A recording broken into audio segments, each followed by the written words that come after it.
નમસ્કાર દર્શક મિત્રો, અમારી ચેનલમાં આપનું ફરી એકવાર હાર્દિક સ્વાગત છે. મકર સંક્રાંતિ હિન્દુ ધર્મમાં અત્યંત શુભ અને પવિત્ર તહેવાર ગણાય છે.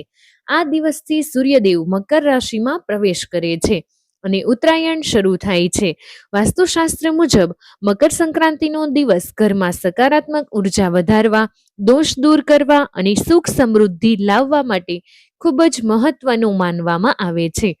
આ દિવસે કરવામાં આવેલા કેટલાય વિશેષ ઉપાયો જીવનમાં શાંતિ, આરોગ્ય, ધન અને સફળતા લાવે છે. નીચે મકર સંક્રાંતિના વાસ્તુશાસ્ત્ર મુજબના મહત્વપૂર્ણ ઉપાયો વિગતે સમજાવીશું. તો મિત્રો, સૂર્યદેવને અર્ધ્ય આપવો. મકર સંક્રાંતિના દિવસે સૂર્યોદય સમયે તાંબાના લોટામાં જળ ભરી લાલ ફૂલ, અક્ષત અને ગોળ નાખીને સૂર્યદેવને અર્ધ્ય આપવું ખૂબ જ શુભ ગણાય છે. વાસ્તુશાસ્ત્ર મુજબ સૂર્ય ઘરની આત્મા છે.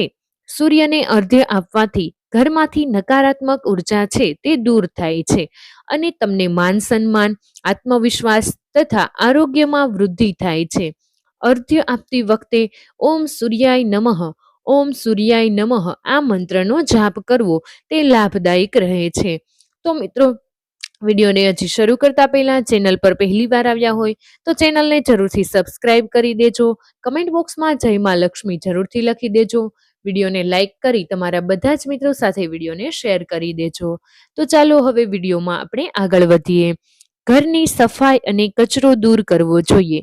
મકર સંક્રાંતિ પહેલા અથવા એ જ દિવસે ઘરની સંપૂર્ણપણે સફાઈ કરવી ખૂબ જ જરૂરી છે.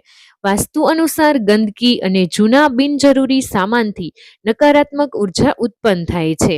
ખાસ કરીને ઉત્તર અને પૂર્વ દિશાને સ્વચ્છ રાખવી જોઈએ, કારણ કે આ દિશાઓથી સકારાત્મક ઉર્જા ઘરમાં પ્રવેશ કરે છે.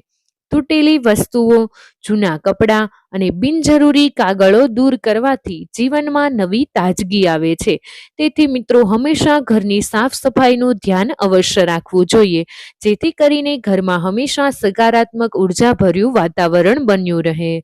તો મિત્રો, હવે ત્રીજી વસ્તુ છે તે તલ અને ગોળનો ઉપયોગ. મકર સંક્રાંતિ પર તલ અને ગોળનું વિશેષ મહત્વ છે. વાસ્તુશાસ્ત્ર મુજબ તલ નકારાત્મક શક્તિઓને શોષી લે છે. આ દિવસે તલ અને ગોળના લાડુ બનાવી પરિવાર સાથે વહેંચવાથી સંબંધોમાં મધુરતા વધે છે. સાથે જ તલ અને ગોળનું દાન કરવાથી શનિ દોષ અને પિતૃદોષમાં રાહત મળે છે. જેથી તમારે તલ અને ગોળનું દાન અવશ્ય કરવું જોઈએ. મકર સંક્રાંતિને દિવસે આ દાન તમારે ખૂબ જ કામ આવશે. દાન અને પુણ્ય કર્મ. મકર સંક્રાંતિના દિવસે દાન કરવું ખૂબ શુભ માનવામાં આવે છે. વાસ્તુ મુજબ દાનથી ઘરની અટકેલી ઉર્જા ફરી પ્રવાહિત થાય છે.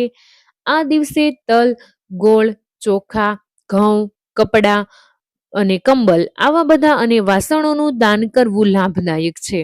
ખાસ કરીને ગરીબ કે વૃદ્ધ અથવા તો કોઈ જરૂરિયાતમંદ લોકોને દાન કરવાથી ઘરમાં સુખ સમૃદ્ધિ વધે છે.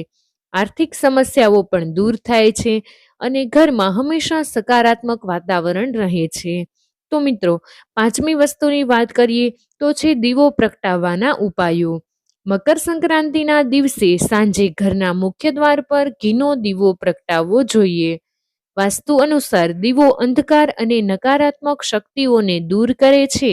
જો દીવો ઉત્તર પૂર્વ એટલે કે ઈશાન કોણ દિશામાં પ્રગટાવવામાં આવે તો વિશેષ લાભ મળે છે. આથી ઘરમાં શાંતિ, સમૃદ્ધિ અને દેવી કૃપા પ્રાપ્ત થાય છે અને ઘરમાં સુખ સમૃદ્ધિ પણ વધે છે. તેથી તમારે ઘીનો દીવો દરવાજા પાસે અવશ્ય પ્રગટાવવો જ જોઈએ.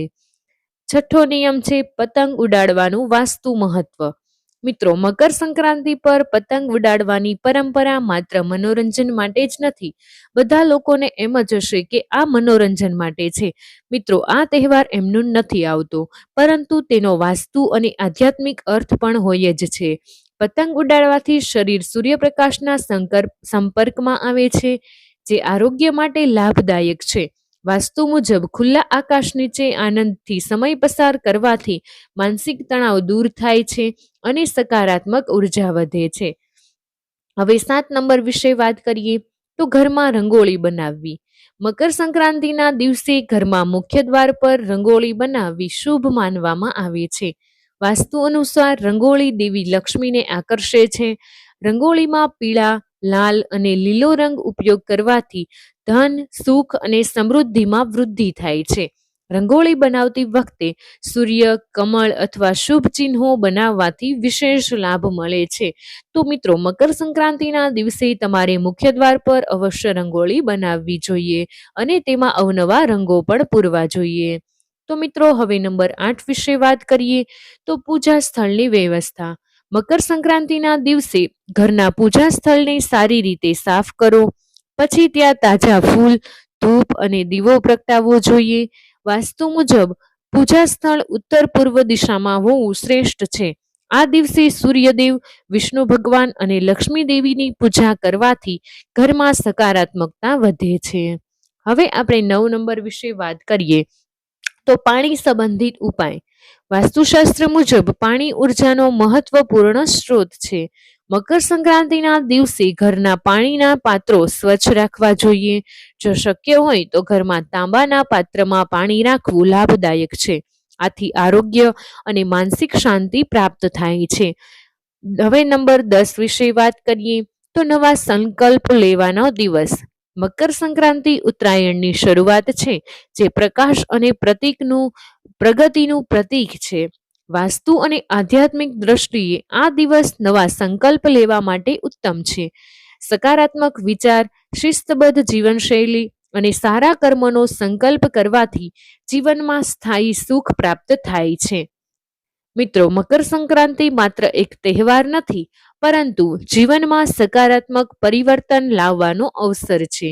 વાસ્તુશાસ્ત્ર મુજબ આ દિવસે કરવામાં આવેલા નાના ઉપાયો પણ મોટા લાભ આપી શકે છે. સૂર્યદેવની કૃપા, ઘરની શુદ્ધતા, દાન, પુણ્ય અને સકારાત્મક વિચારોથી જીવનમાં સુખ, સમૃદ્ધિ અને શાંતિનો માર્ગ ખુલ્લો થાય છે. મકર સંક્રાંતિના દિવસે આ ઉપાયો અપનાવીને આપણે આપણા ઘર અને જીવનને નવી ઉર્જાથી ભરી શકીએ છીએ. મિત્રો, વિડીયો પસંદ આવ્યો હોય તો વિડીયોને એક લાઈક જરૂરથી કરી દેજો. તમારા બધા જ મિત્રો સાથે વિડીયોને શેર કરી અમારી ચેનલને સબસ્ક્રાઇબ કરવાનું ભૂલશો નહીં. કમેન્ટ બોક્સમાં જય માં લક્ષ્મી અને જય વિષ્ણુ ભગવાન જરૂરથી લખી દેજો, જેથી કરીને ભગવાન વિષ્ણુની અને માતા લક્ષ્મીની કૃપા તમારા અને તમારા પરિવાર પર હંમેશા માટે બની રહે.